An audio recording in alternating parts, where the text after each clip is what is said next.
Well, welcome back to the table, folks. We are inside Duke University Chapel today. Sorry. I'm teasing you.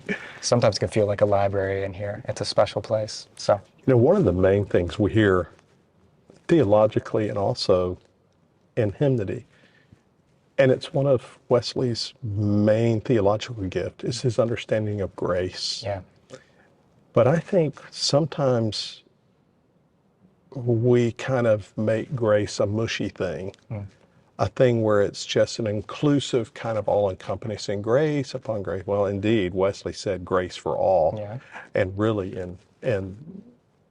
in contrast to the Calvinist understanding, it's for some and not for everybody. Right. And Wesley rejected that. right. And so one of the things, again, Bishop Will Willimon said, and I'll just quote him as we have every week now, our Wesleyan emphasis on love and grace can be perverted into a kind of mushy, all-affirming inclusiveness, open to everything and rejecting nothing. This is certainly not true of Wesley, and is certainly not true of United Methodist. In a success-oriented, achievement-infatuated society, our stress upon grace sounds strange to many. We challenge a self-help, Mother, I'd rather do it myself culture with our Wesleyan claim that God's grace is the only thing that connects us to God. Yeah. Otherwise, why would we need God? Why would God need us? It's only because of God's grace-giving heart. Yeah. As the substance of grace that we hope that you're grasping, as well as for the question that we've been wrestling with, what does it mean to be a Methodist? What does it mean for us? What does it mean for you to be a Methodist? That firm foundation that we hold on to. And it's not one thing that makes us Methodist. Yeah. And we sometimes think differently, but we have core understandings of who we are, Yeah. one of them being grace. And today we hear Dr. Costello talk about some of the things that happened in Wesley's life Right.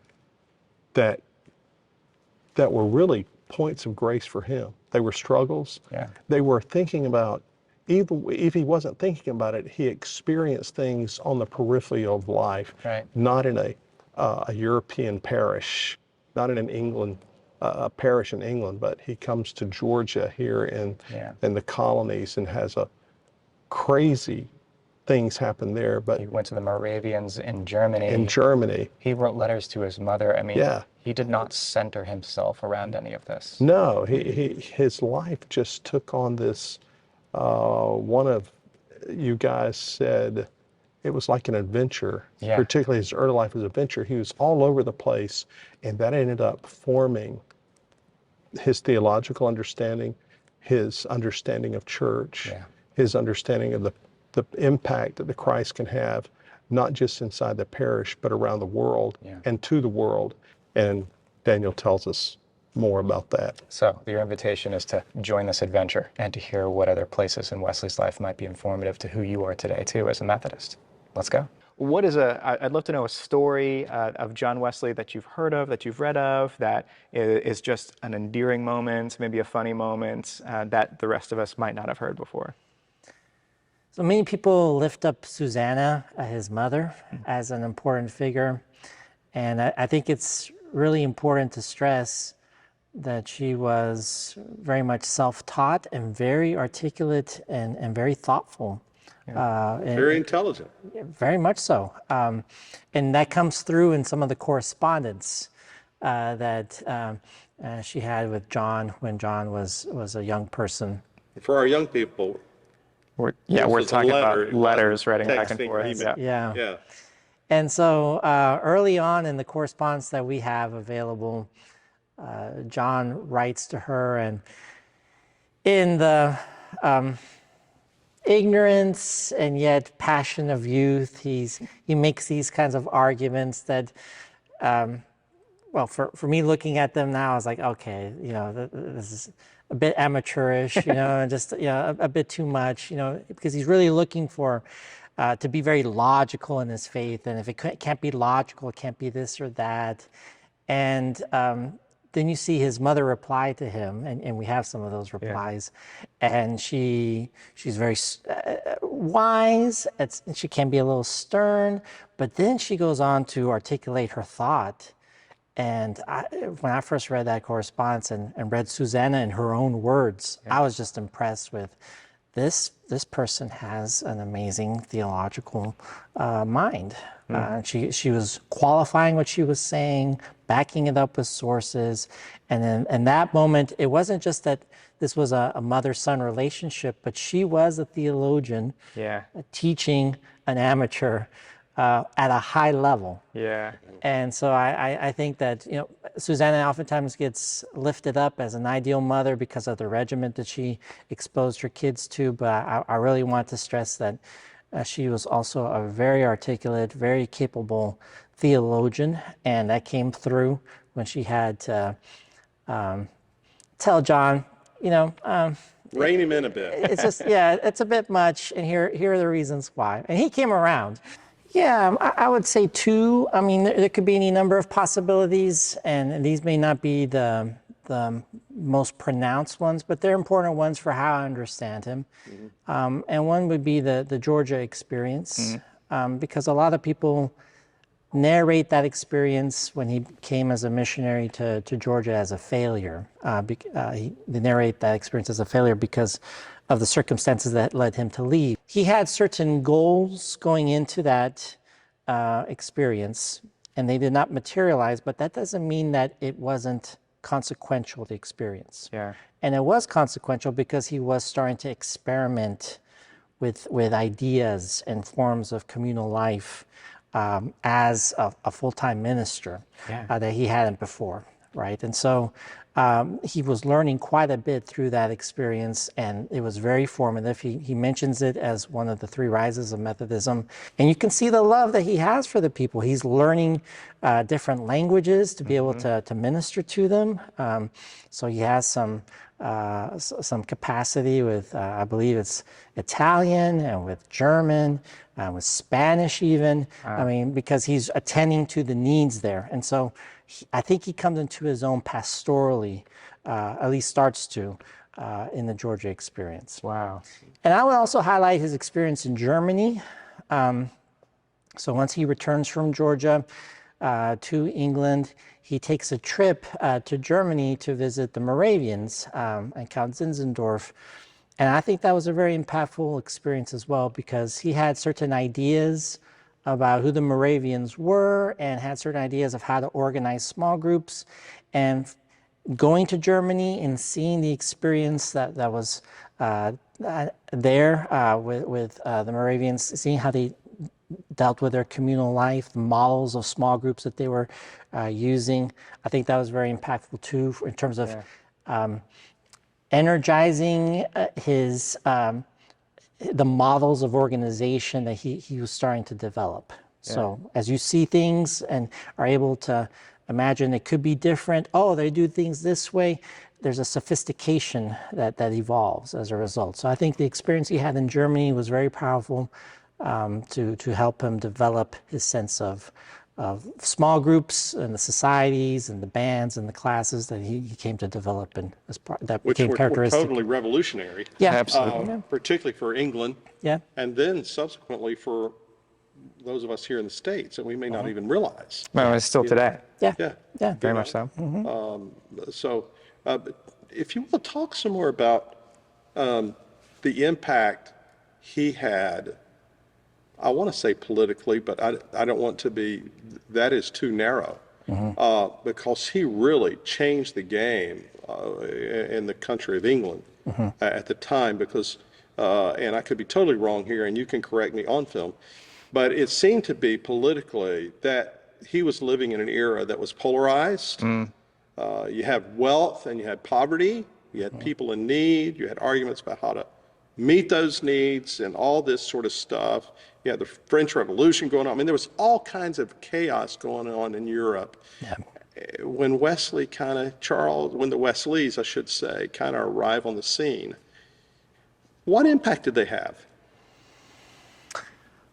In terms of impact, he certainly became a cultural figure that was revered, especially toward the end of his life. I mean, the funeral proceedings that took place once he died, it showed that he had a lot of influence in society, and he was loved by the people in many respects. He had some influence in various respects, and I think, for instance, of the theme of abolitionism of slavery. He was at the forefront in some respects on that question, and so some of the major figures associated with that movement in England, he recognized, and he was vocal about how inhumane and unjust slavery was, and that, I think, helped him to be an influential figure in the abolitionism of slavery in the British Empire. And when you think about the worst features of the Industrial Revolution, right, and the way that children were exposed to tough conditions and rampant disease and all kinds of other things, poor working conditions, poor wages, etc. He really felt that Methodism made an impact on those levels, right? So here's another funny fact that some people may not know is he wrote this book of simple cures for poor people if they couldn't afford to buy medicines, household items that could help folks with particular issues like fevers and so forth. This book called Primitive Physic was his best-selling work. What? Wow. It went through multiple editions, and people knew him oftentimes because of that work, Primitive Physic. Wow. Right? So he thought of the needs of the whole person. Right? Not just their spiritual needs, but he also was attentive to people's physical needs, Very to practical. health, very practical. And for some reason, he thought, I can make a difference and do something. So as an amateur a physician, he was looking up different remedies and so forth, and looking, all right, a typical British family, what would they have in their house, and what kind of things. So all of that to say is that he is mindful that his movement is making a contribution to society, and toward the latter part of his life, he felt like he had something invested in the health and the well-being of society.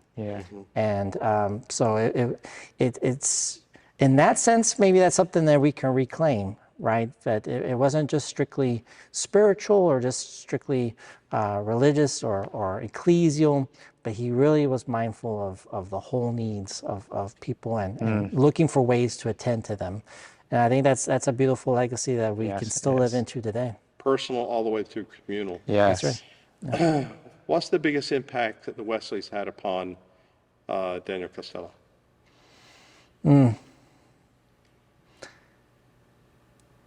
They impacted my vision of what the Christian life is and can be, and I'm still benefiting from that and still living in the beauty of that. They just gave me a vision for this is what life in God can look like and can be, and it's been a joy to be exposed to that, and it's just continued to challenge me and to shape me and to feed me as a Christian. It's very a precious legacy that I cherish very much. Yeah. Oh, man. It has been a joy, hasn't it? Absolutely. Dr. Costello, Thank you. Thank you so much for spending some time with us. My pleasure. Thank you for having me. As we were talking earlier, he's trying to thread really the book of James in the New Testament for his times, making it real. What does a Christian for him in that day look like, act like, and be? And I think that's an important question for us today as well, is what do we look like? How do we act? How do we interact with the world in which we're living? Right. And are we making an impact? Yeah. And Wesley would probably say, if you're not making an impact, I'm not sure what you're doing. Right. Listen, there is so much we could have done with this. We probably... Tons. 10%? Yeah. 12%? I don't know what I'd give us, but it's a small amount. Yes. And so this is just the beginning if you're just starting out with John Wesley, or maybe this is only the next little 10 or 12% if you've been a lifelong Methodist. But to say in some type of closing for us, to send us off into this work, to continue doing this, I do want to emphasize the surprising thing that I always love to think about is John Wesley did not set out to create the Methodist Church. That's right. John Wesley did not start a church. That wasn't his a purpose. denomination. He Never. even said it emphatically a number of times. I'm not trying to start a church. He died an Anglican priest. Yeah. He wanted to start a movement, an actual motion forward for people to continue on and on and on. I think we as Methodists can get a little stuck in the method part of being Methodist. Yeah. And sometimes we can forget the movement part that is so a part of our DNA, so a part of who we are, so a part of who we will be. It has to be. Indeed it is. You know, we ask you to be praying about what part of this movement has affected your life, affected the lives around you for the better, not for judgment, not for piety's sake, but the betterment of humankind found in Christ. That's what we hope you find in this. We have a lot to be proud of the United Methodist Church. We are not perfect by far because there's people like me in the Methodist Church, and so we can't be perfect. We can go on to perfection. That's another story. But we hope that this interview and this time with Dr. Daniel Costello and learning about Wesley, and if you join us in worship, we'll dig a little more in that. But we hope this has been beneficial for you, as we're not at a table, but we'd love to join you at the table. See you next week. See you next week.